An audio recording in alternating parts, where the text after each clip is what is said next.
So, going to be raising with the Taoiseach today the issue of the Garda Award that we read about in the Village magazine and in the Ditch yesterday. I think, first of all, to question why on Garda Síochána we're awarding a guard who was found guilty of corruption in a tribunal, planting evidence, setting somebody up who ended up going to prison, and also was the state apology that had to be given to this Garda's wife because she lost custody of her children due to him planting, again, fake evidence and a safety order against her, but also subjecting her to years of gender-based violence and abuse, whereby she lost custody of her own children.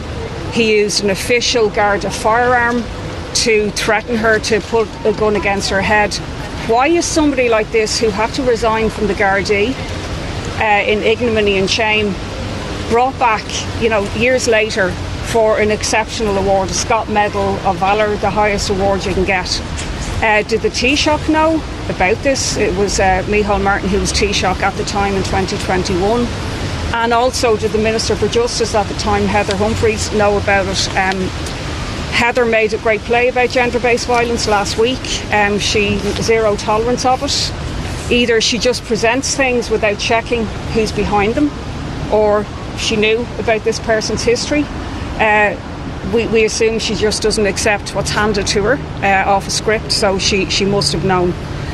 So I'll be asking questions of the Garda Síochána in particular about that, and I'll be asking them to revoke that Medal of Valour to that guard and to apologise that it was ever presented. Unfortunately, it went under the radar at the time, it would seem, in 2021. Second issue I want to raise is the hunger strike that's shamefully still taking place, on the streets here. We're going to be going into a recess. We're going to be going into a presidential election. It really is beyond shameful if those victims of the state are going to be left out there by this government. It's very firmly in the hands of Fianna Fáil as well, who made promises. It was Bertie Ahern who promised them that they would be looked after when he brought in his redress scheme. And the Taoiseach has obviously met with them, and so has the Minister for Education. All of the things that the department or the Education Committee recommended has not been done for those survivors, and I think it is a shame. And then the last issue I want to mention is in Dublin 15, in my own area. There's 105 families who have eviction notices just in Dublin 15, and just families that have informed Fingal County Council, so there's obviously actually a lot more. I find that an absolutely shocking figure. I've never heard anything like that. A lot of these families, who my two councillors in particular are working with, have horrific stories. Some have children with cerebral palsy, with disabilities, with autism.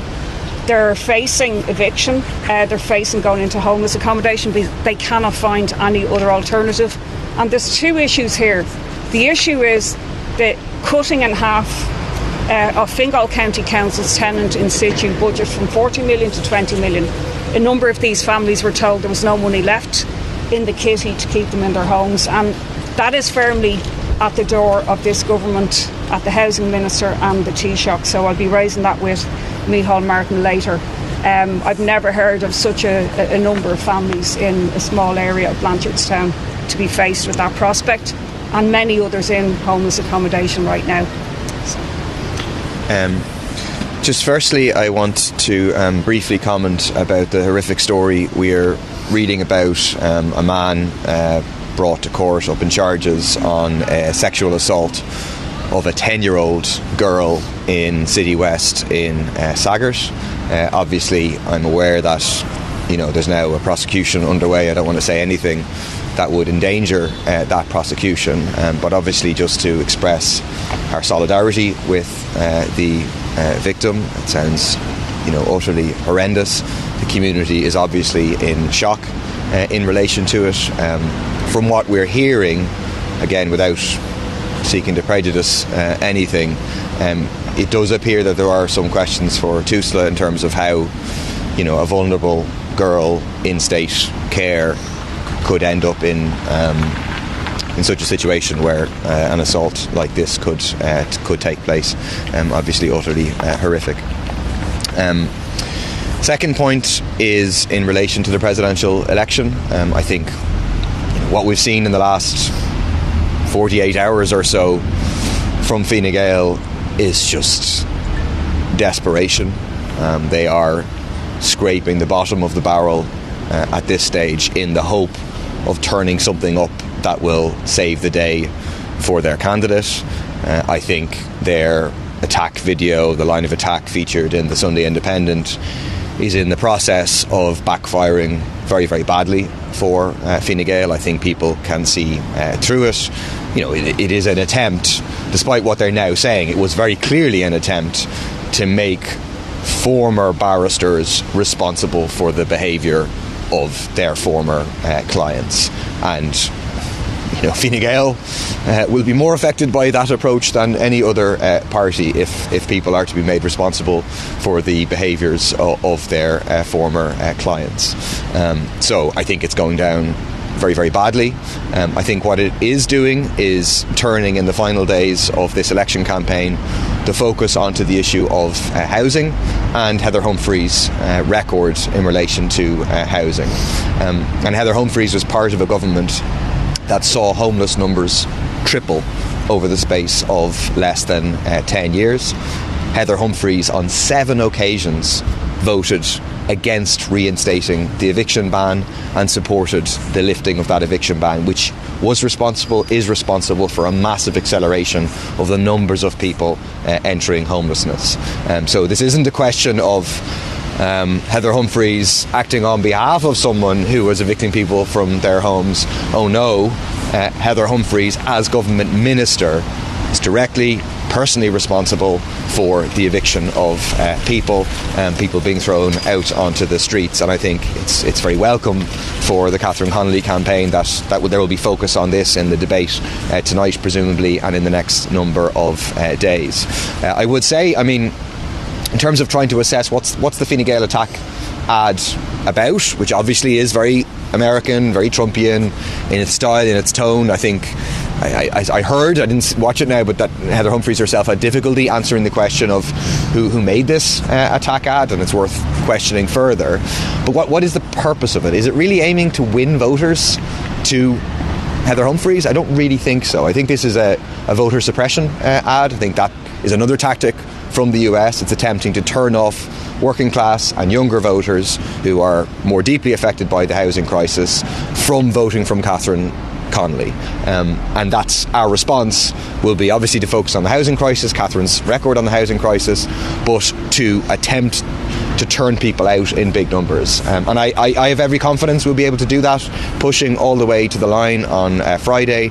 We had a massive packed out gig last night in Vicar Street, a huge amount of energy from young people in particular that was sold out in half an hour. It's interesting to pose the question, how big a venue could have been packed by supporters of Catherine Connolly? I would suggest a very, very big venue.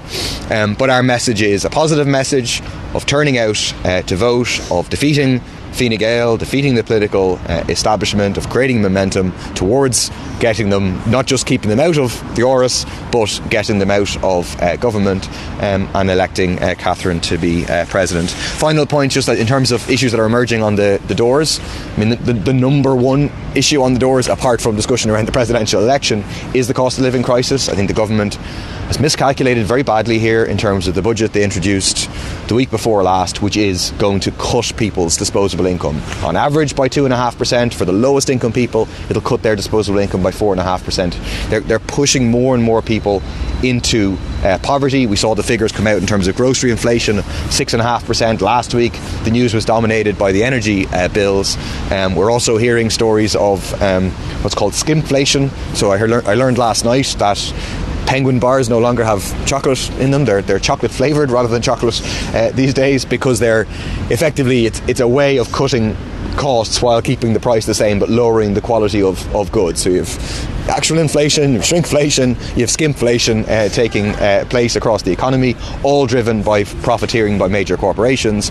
And the big question is the government going to do anything to protect people from this? And their answer last week was no, bluntly. Neil Martin in Leaders' Questions in response to me said, well, what are you going to do to put pressure on the companies to lower prices? And we have proposals. We want nationalisation. At the very least, we want price controls, which would stop the rip-off. But the government is saying very clearly they're not going to do any of those things and will leave people to the vagaries of the market, which is out to rip them off over the course of the winter. Save the penguins. Campaign message coming from Save the penguins, indeed. It's an animal rights question. It's housekeeping, first of all, Paul. We were trying to get endorsed over June Catherine Connolly yesterday. We asked the campaign when she would be out, got no reply. And Louise got on to your press officer Des, got no reply. He then contacted some journalists to invite them to endorse it outside Leinster House yesterday, excluding some media. Is that appropriate? I have no idea about any of those things, I'm afraid. So I literally know nothing about it. You're the person telling me about it. If you want, I'll go and try and find out about it. I'm sure. I just think it's I'm sure there is a very, very good explanation. Catherine has been repeatedly answering questions, and I'm sure over the coming days we'll continue to do that. Get to the bottom of that, great. Just on the campaign then. In 2016, Catherine Connolly was asked by one of her constituents if she was representing the banks and possession. She said that there was a scurrilous campaign against her, and then walked away without answering the question. Do you think that politicians have an onus to be honest with their constituents when they ask them straightforward questions? Sure, politicians have an onus to be honest with their constituents, no question about it. Barristers, I understand, also have an obligation of confidentiality to their clients, which doesn't cease when their case comes to an end. This wasn't about a particular case, it was about repossessions, and in today's Daily Mail I highlighted 5 occasions where Catherine Connolly said, I worked as a barrister in abuse cases under a baby home. So she was able to talk generally about that, but she has refused to talk generally about repossessions purely because she feared political backlash. It's not relevant. I mean, I think Catherine has been clear. This question has obviously come up a lot. I think Catherine has been clear in using formulations like, I worked on financial issues, I worked on both sides, barristers do that, and explaining the reality of the cab rank rule, which obviously the vast majority of us had never heard of the cab rank rule before, or we might have remembered it from the time that Fine Gael tried to smear Jim O'Callaghan in relation to it, explaining that you have to do work, you can't refuse it on political grounds and so on. She wasn't honest with it. When she was asked about repossessions, she was never clear about it. I think she's been honest. I think she's repeatedly answered it and has been clear. I'm sure she'll be clear again tonight. She said to her constituent there's a scurrilous campaign against her, which was asked very directly about it. But I think there probably was a scurrilous campaign against her, attempting to smear her by suggesting that she was, in some way a hypocrite by being, at that stage, a left-wing councillor, later a left-wing TD, and speaking up against the banks, and yet having acted as a barrister previously, or at least that's what's said, for banks. She's not wrong to say there's a scurrilous campaign. As this scurrilous campaign is still going on, has been amplified by Fine Gael in a massive way now. This is their final trick. So I don't consider that to be dishonest to say it's a scurrilous campaign. At the same time, obviously the repossession of someone's home is something that's very traumatic. Is it difficult for you to have to defend Catherine Connolly's potential role in the repossession of people's homes now? I think what's difficult is hearing about it. We had all this last week on the plinth as well. It's been going on a week. I was watching the Tonight Show. I think it went on for about 15 minutes of the entire show. And again, I've raised a question about Heather Humphreys there, and hopefully that will be pursued as well. Can you give us the example?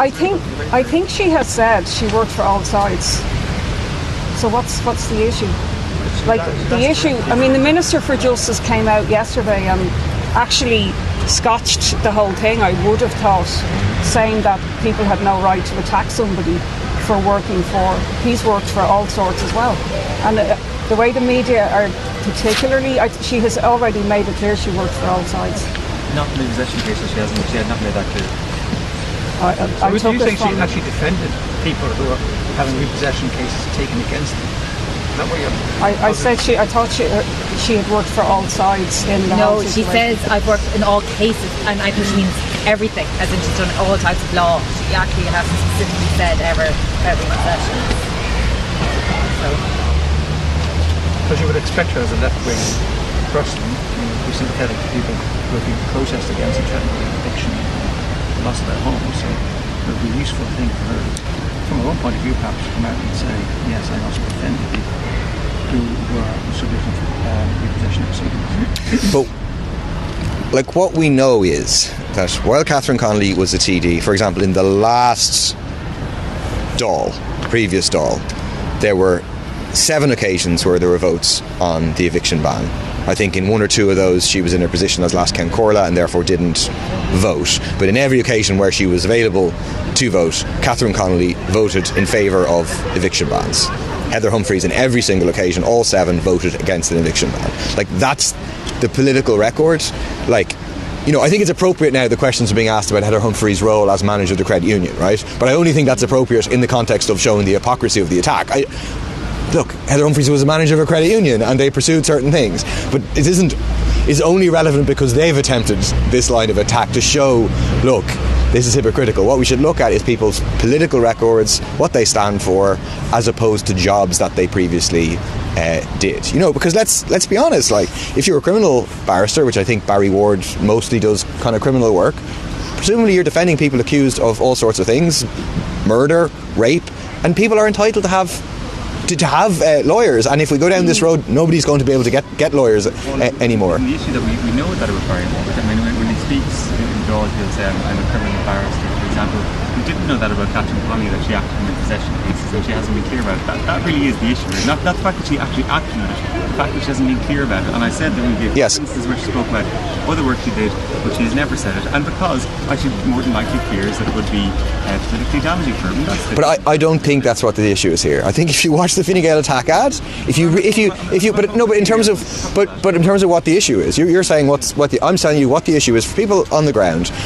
You read the Sunday Independent interview, you watch the Fine Gael attack ad. For them, certainly when they started this attack, the issue was that she was adding to people's misery. I can't remember the exact terms, but in the Sunday Independent, Heather Humphreys said, talking about that, about the substance of working for these banks. So they have now, because that's been exposed by Jim O'Callaghan and others, that like completely baseless, they've pivoted now to say, oh no, the real issue is, but that's the real issue is just the actual attack remains the same, which is to suppress voters by telling people Catherine isn't actually on your side on the housing crisis, she's on the side of the banks. Because questions are being asked about this prior to this post being put out there, so I think you're being very selective here. This isn't just a Fine Gael issue. People outside of that in the media have been asking questions about this for a while and weren't getting clear answers. So while you say that Catherine Connolly's been very clear answers on all these questions, she actually hasn't been. I'd invite you to go back and look at her answers on it. She has not been clear on it. I think she's been clear. Like, I as a regular person, I haven't had a personal conversation with Catherine about this, but as a regular person who is watching the TV and the news, like, I understand what her answers mean. I have a fair idea of what her answers mean. I think the public know what her answers mean. Well, I don't think they did, because the family we spoke to today were very surprised when they turned up in court and found someone that they voted for to be there acting against them taking their home. Now, I'm not saying there's nothing wrong with her acting in that case, but I'm saying they were surprised as constituents of hers to find that out, and she wasn't forthcoming with other constituents. But your article, and like, you know, no problem, you're right to write the article, but come on, are you seriously saying the point of the article is to say, oh, she didn't declare it during the course of the election campaign, rather than the point of the article is a family who obviously, you know, horrendous situation for them, no question, they lost their homes, but their criticism of Catherine Connolly is that she acted for the banks. But you're saying that's not really the point, when it's very, very clear that is what the point. And the problem is that there isn't a basis to that because of the reality of the role the barristers play, and therefore they've pivoted away to say something different is the issue. But that's the issue, and I think most people can see through that. Are you pressing ahead with the defamation case against Heather Humphreys? Yes, but I'm under instructions from lawyers not to say anything more about it than that. But yes. Paul, just to go back to the Fine Gael video. In hindsight, going back to a number of years ago when repossession cases and the like came up in the Dáil, in hindsight, might it have been better, or might it have avoided this scenario if Catherine Connolly had just said, look, in general terms, I have represented banks in these cases, but here is my view on it? I mean, I don't think so. I don't think this is an issue of a conflict of interest. If Catherine Connolly owned a bank, and then absolutely there would be a requirement, obviously, for that to be registered and for it to be declared. But the idea that when lawyers speak about anything, you know, it relates to any area of work that they've ever done, I don't really think that's necessary. It isn't followed by others. I mean, the point was made last night on the TV that Heather Humphreys in her maiden speech spoke in favour of relaxing regulations for credit unions and didn't mention the fact that she was manager of a credit union, which obviously we've heard about a lot in the course of the presidential election campaign. Barry Ward has not on every occasion declared that his involvement. So it isn't a normal practice, and I don't think it needs to be. And it's a Humphreys, Paul, do you think sudden change in her campaign and its more aggressive management on a party political basis would tend to suggest that if she were elected president, she would be beholden to the government of the day for the remaining 5 years of this government? I mean, for me, that's always been clear. You have a choice between a president who's going to be a president for the government versus a president who's going to try to be a president for the people and be independent of the government. I think that's clear. I think what the latest line of attack it's just desperation, real desperation. But I genuinely think it's backfiring. Finally, there's an awful lot of talk about there being negative campaigning on Heather Humphreys' side of the campaign. And Catherine Connolly attended an event in Galway the weekend, and there was a big sign with a missile on it and pictures of Simon Harris and Neil Martin with blood on their hands sitting on top of it. Is that something you support, and is that positive campaigning that you talk about? Was this at the Limerick Palestine protest? Galway, yeah. And what was the context of it? Galway, there was Catherine Connolly attended. She spoke at it. Look, I'll come back to later on if you haven't seen it. But I mean, is that type of having political figures put in their hands? But I presume this is like a Palestine event or something, and people are rapidly making the point about the complicity of the Irish government in what's happening in Palestine. They've still got over a year of an examination going nowhere into the overflights, where the bombs that are used, some of them, or parts of the F-35s, for example, have gone through illegally through our airspace, and the Irish government has done nothing about it. Looks like they're going to water down the Occupied Territories bill. So, I think it's fair enough for people to make graphic descriptions. It doesn't mean it's a thing that's done by the Catherine Connolly campaign or endorsed by Catherine Connolly. Ruth, if I can just ask you just one question on a separate topic. You published or put forward legislation in the past couple of days about sex workers. Just what you want to see happen on that and where we are on that. Okay, so it's at draft stage. It's being drafted primarily by sex workers themselves, and I'm, if you like, facilitating them. And it arises from the fact that there hasn't been a reduction in sex work since the last bill that the government brought in. Demand hasn't decreased by criminalising the purchase of sex, so that was meant to be the stated aim of that legislation. And the dangers, violence, threats of violence that sex workers face from clients and also from Gardaí in some situations has continued. So it's primarily aimed at safety of sex workers. So we'll be finalising it shortly and we'll fill you in then. All right, thanks.